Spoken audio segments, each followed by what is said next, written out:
Hello everyone, स्वागत है आप सभी लोग का फिर से एक नए वीडियो में। And this is the second episode of speak Angrezi talk show. And once again I am with Priyanshu. Priyanshu is one of my trainees and he is going to speak and he is going to express some advanced structure related to, what is the advanced structure? Let me tell you, in this particular video we are going to learn about how to use in the habit of, यानी कि हम अपने English conversation में इन the habit of को use कैसे करते हैं। सबसे पहले मैं व्यूअर्स आपको बताना चाहूँगा, इन द हैबिट ऑफ का हिंदी मतलब होता है की आदत में, यानी कि जब हम किसी चीज़ को करने की आदत में है, इन दैट पर्टिकुलर सिचुएशन हम यूज़ करते हैं इन the habit of. Well Priyanshu, मैं आपसे सबसे पहले जानना चाहूँगा कि what is the Hindi meaning of in the habit of? की आदत में, राइट, की आदत में, राइट। जब भी हम किसी चीज़ को करने की आदत में होते हैं, इन दैट पर्टिकुलर सिचुएशन हम यूज़ करते हैं इन the habit of. So my first question viewers, आप कोशिश करिएगा जितने भी सेंटेंस मैं बोलूँ तो आप मेरे बाद उन सारे सेंटेंस को एक्सप्रेस करिएगा और try to speak just after me, okay. So my first question to you Priyanshu, मैं अंग्रेज़ी बोलने की आदत में हूँ। I am in the habit of speaking English. मेरा दोस्त डांस करने की आदत में है। My friend is in the habit of dancing. तुम मोबाइल चलाने की आदत में हो। You are in the habit of operating mobile. सच में तुम मोबाइल चलाने की आदत में हो क्या? Yes sir, yes. कितना, लगभग कितना, इन दिनों कितने घंटे तक तुम मोबाइल चला दे रहे हो आजकल? Near about 3 hours। 3 hours you just spend your time on mobile? And what do you for education purpose। okay, and what do you watch on YouTube? What do you watch mostly? I watch mostly related my science subject to which is your weak subject? in this time my weak subject is biology। All right, Priyanshu, your weak subject is biology, but try to improve that, and when you read about that then definitely you will get that। and viewers, हो सके आपका भी कोई ना कोई subject कहीं ना कहीं वीक होगा, try to make it to the next level and try to push yourself, and when you will do that all the things in right way, then definitely कोई भी सब्जेक्ट आपका easy बन जाएगा। क्योंकि हम जानते हैं कि when we do work hard in a right direction with right time, then definitely we get that thing. तो प्रियांशु, अब कुछ और क्वेश्चंस मैं पूछने जा रहा हूँ। मेरा दोस्त डांस करने की आदत में है दिल्ली में। माई friend is in the habit of dancing in the Delhi.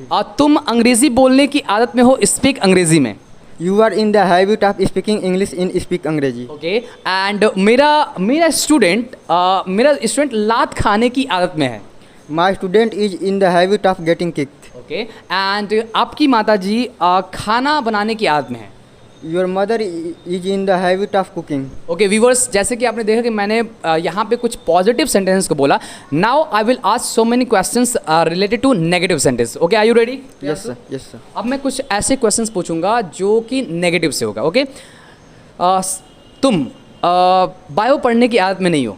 You are not in the habit of reading bio. तुम्हारा दोस्त अंग्रेजी बोलने की आदत में नहीं है कोलंबस में। Your friend is not in the habit of speaking English in Columbus। Okay, and can you please tell me, mobile चलाने को हम इंग्लिश में क्या कहते हैं?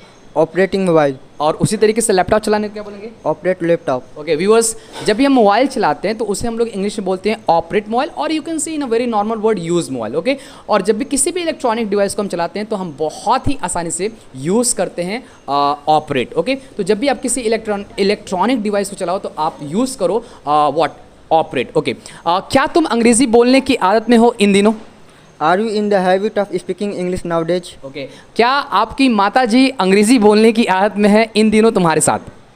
Are your mother is your mother in the habit of speaking English nowadays with you? Okay, क्या तुम्हारे पिताजी अखबार पढ़ने की आदत में है सुबह में?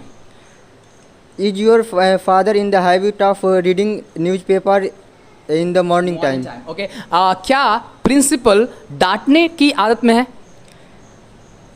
Is principal in the habit of scolding? हाँ, स्कॉल्डिंग। व्यूअर्स, जैसे कि आपने देखा कि प्रियांशु कहीं ना कहीं थोड़ा सा इंट्रोगेटिव पॉजिटिव और इंट्रोगेटिव नेगेटिव में स्टक हो रहा है। In the same way, don't be happy if you are making sentence related to positive and negative. यानी कि अगर पॉजिटिव और नेगेटिव बना रहे हैं तो आप उतना ज़्यादा हैप्पी मत हो जाइए।